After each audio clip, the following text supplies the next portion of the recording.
आदित्यः प्रथमं नाम द्वितीयं तु दिवाकरः तृतीयं भास्करः प्रोक्तम्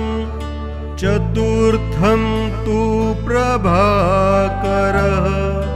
पंचमं तु सहस्रांशुः षष्ठं त्रैलोक्यलोचनः सप्तमं हरिदश्वश्च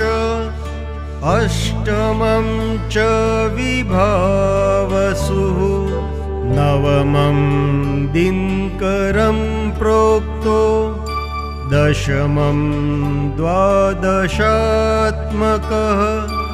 एकादशं त्रयोमूर्तिः द्वादश